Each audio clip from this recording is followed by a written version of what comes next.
So just a quick little update video for the R34 this week. These two boxes here are predominantly the reason why I haven't been doing much work lately. I committed to buying these prior to realising I had the wrong bearings for the kingpin setup, so that's why I haven't finished doing that. So yeah, I'll jump in and open these boxes and show you what I got.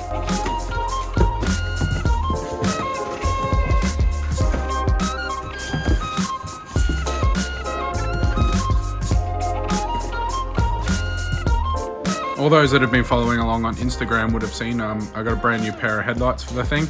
As you can see, the lens on that one's absolutely stuffed, and because this car's been in a bit of a front ender before, this bracket has actually been remade out of metal, and it's completely on the wrong angle, and this one here is cracked. And then on the other headlight as well, this lens is completely buggered.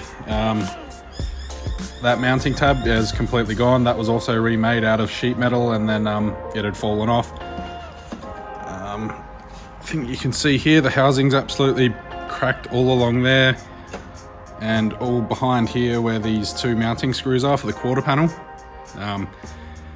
So yeah, and you can see that one there's been re-glued back on as well.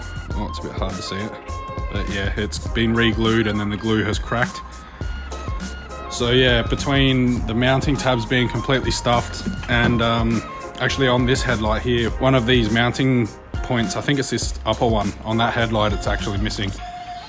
So I was having a really hard time lining the front panels up with the headlights. And then yeah, the condition that this is in, with it all being cracked and smashed across the back, I was having a hard time convincing myself to leave them in the car with the amount of time and money I'll be spending on the rest of the car to have these janky headlights in it. Yeah, it'd be a bit of a letdown. So bit the bullet, saved up the money, and yeah, got a brand new pair. So for anyone that isn't in the know, these headlights are insanely expensive. So I opted for the cheaper option, which was to get them without the ballasts or the modules or whatever you want to call them. They're about double the price almost, with the ballasts and everything included with the lights. And my Xenon headlights were still working fine other than the housings themselves being trashed. So I opted to just get the housings on their own. The headlights that I bought are Series 2 headlights, and the headlights that are in the car are Series 1 headlights. And there are some minor differences, so I'll just go through those now. Okay, so to start with, the globes swap straight over. So this is the Xenon globe for the out of my Series 1 headlight, and it's in the socket there for the in the Series 2 headlight. So they fit in. I can't clip it in at the moment, it's a bit of a pain in the ass without moving everything. But yeah, so that'll go in there, no worries. And then the other globe here fits in, no worries. Okay, this is a bit more fiddly than I anticipated, but yes, it goes in. So the main difference for these is going to be the connectors here on the module. You can see this one's got two connectors over here. This one just has a big single connector. So the wiring's basically the same. They've just fit the wires that would be split up into two connectors on this one into one single plug. I don't know whether it was a difference in the manufacturer for these or whatever, but yeah. And then one other difference is, well, it's a bit hard to see. This wire here is the ground wire, and it usually, on the Series 1 headlights, it just goes around to this screw here. It actually grounds to the housing of the module. This screw is seized in mine, and the wire was really brittle on the back of the actual crimp connector there. So yeah, so I'm gonna have to fix that at a later date. Try and get that screw out somehow. It's absolutely seized in there. But anyway, so yeah, there's this ground here that usually goes to that, and on these they've just, let's see here. So this wire here on this, the batch of 3 wires here. The one on the left is the ground wire. It goes directly into the connector on the Series 2. So basically what I'm going to do is I'll unpin this connector and pin the right colors, because the colors are the same on all the headlights. So you've got brown, orange, black, gray and green, and it's the same on both of them. So you just literally one for one put them where they're supposed to be on the other connectors. And then this one here for the ground, you just put an eyelet on it and ground it to the housing itself, and yeah, it'll be fine. And yeah, as for the module itself, you got the 3 mounting locations here where it bolts down. Yeah, it's 100% the same. It just goes straight over onto the new headlight between the Series 1 and Series 2. There's no differences there. So it's literally just the wiring. From what I've heard from other people online, the Series 2 headlights don't retain the ability to adjust headlight position electronically. But on my car that never worked. The switch has been toast, and yeah, once the headlight position's set, like you've got the adjusters here and here. Once it's set, I don't see why you would need to adjust them anyway, so that doesn't bother me at all. I don't know, it might bother some people, but yeah, just one thing to keep in mind. While I've got them sitting here, it's probably a good opportunity to show you the actual the wires that will need to be swapped over. So what once probably was the same color as that, the high voltage orange wire for the Xenon. So these are the three wires here for that. So you've got on the back of this connector here, you've got brown on the right, orange on the left, and then your third wire is the ground, which is the black. Then if you look on the connector for the Series 2, you've got brown on that side, orange on that side, which match these two, and then the ground there, which on this module will just go to the housing. So you unpin them from this connector and then repin the brown and the orange into this connector, and then, like I said, just an eyelet on the ground and straight to the housing, nice and easy. And then the other connector over here, you got green on the right and black on the left. And then on this connector here, green on the right, black on the left. So same deal, you just unpin it from this connector and repin it into this connector, and then it'll fit into this module from the Series 1. So these connectors, like most other electrical connectors, will have a locking tab. So there's this white tab in the front here, and that actually stops the pins from being able to disengage from the holder. And then behind this locking tab here, there'll be another little tang that locks the pin into the housing itself.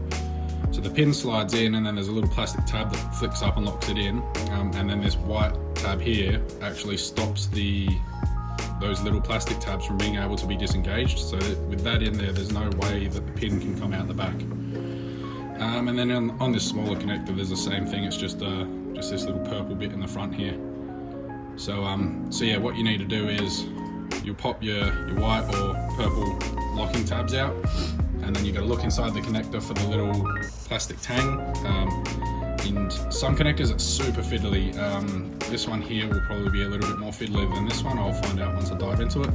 But yeah, you basically need a really small pick, or like you can get little electronic tool kits for doing this sort of thing. But yeah, it's a bit of a pain. You need to sort of one hand get in there and pull the tab down to disengage it from the pin, and then with your other hand free, pull the pin out the back of the connector. So yeah, it can be a bit of a pain and it's super fiddly. If you're not confident doing this kind of thing, I'd probably just try and find somebody that is, because if you don't know what you're doing, you can wreck the connectors quite easily. If you're just digging around in there and you can't get the pin out, you can damage the inside of the connector. So yeah, you don't want to do that. So anyway, I'll get to swapping these over and yeah, pick this up in a sec.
All three of those connectors now are deep in. The ones on the older connectors were a little bit more fiddly.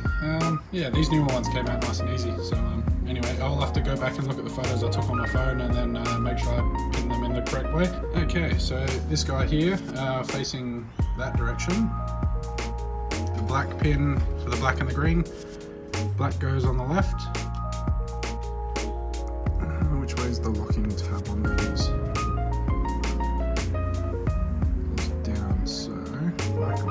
Locking tab down.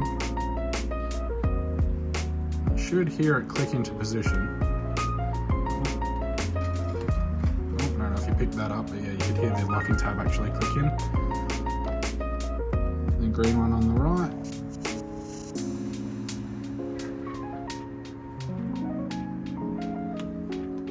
Cool. Oh. Come on, get in there. Go. Just give them a little bit of a tug on the back, make sure they're not going to fall out. And then, yeah, just like that. Swap the connector over from Series 1 to Series 2, and that will now plug straight into the module.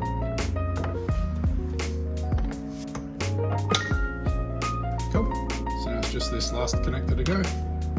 Okay, so now it's just this grey connector with the releasing tab pointing up. It was orange on the left, brown on the right.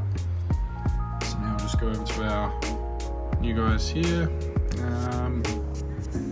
Locking tab up. So orange there.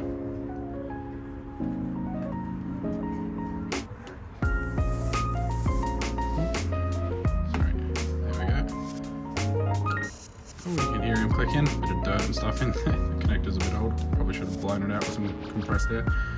And then, yeah, our brown wire on the right. Cool, and that clicked in nicely. And then, like I was saying in the beginning, this one here, I'll have to cut this pin off and then just put an eyelet on there and then ground it to the housing itself. So the last thing to do is to put the locking tabs back in the front of these connectors. So these guys just had these little purple ones, so they just slide in the front. So slide him in there, and that'll push in flush with the front of the connector. And same for this guy, it's just an identical little purple guy. And he just slides in the front there. So happy days. And then the this connector from the new headlight it's now not needed. So keep it for a spare or throw it away, do whatever you want to do with that. So yeah, that's pretty well it. So now this guy, get in there, sweet, and I mean obviously bar the ground wire there.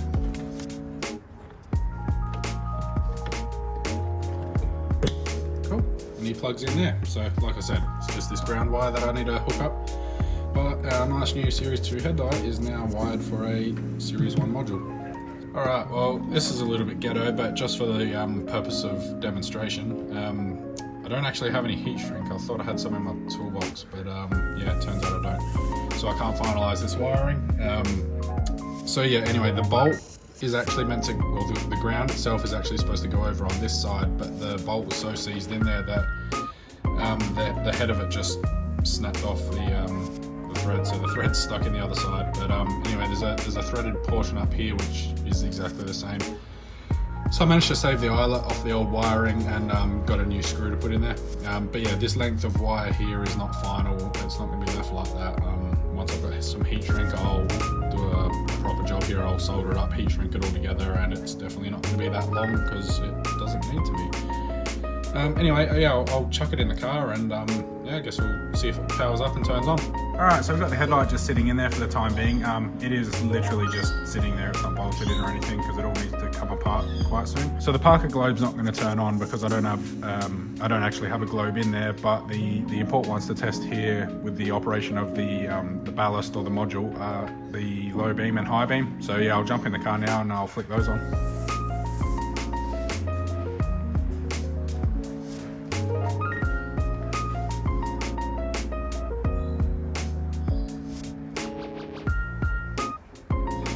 Cool, so the Xenon globes are warming up nicely. It's a little bit bluer on camera than it is in person. It's starting to go a really nice clear white colour.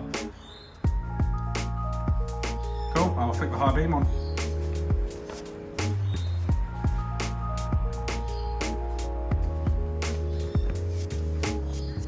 Cool, so yeah, you can see they're both working now. Yeah, it's as simple as changing a couple of pins on a connector. So I don't know if you can see the glowing behind the bumper. The Parker light's actually just hanging down. It's still plugged in, so I can't bother fishing it out. But yeah, the important ones are the ballast that's working. So not that I plan on driving around with the high beams on often, but I'll probably end up changing the globe to be a slightly colder colour, closer to the actual low beam. Yeah, I don't know. It's just personal preference. I just don't like there being different coloured globes in there. But yeah, that's not important at this point in time. So yeah, as you can see, it all works fine. Yeah, it's literally as easy as swapping some pins over in a connector. So yes, yeah, if your ballasts are working fine and you are looking to buy new headlights, this is definitely an option, because yeah, like I said, they're almost double the price for the headlights with the ballasts themselves. It's a bit over the top. And these without the ballasts aren't the cheapest things either. So yeah, anyway, I'll leave this one here. There's not much else to talk about. I just wanted to get this out there and show some people that if they do want to swap from Series 1 to Series 2, it is possible, because I was having a look around on the internet and there's not much information out there, to be honest. So yeah, simple as that. Thanks for watching, guys, if you made it to the end, and yeah, catch you on the next one.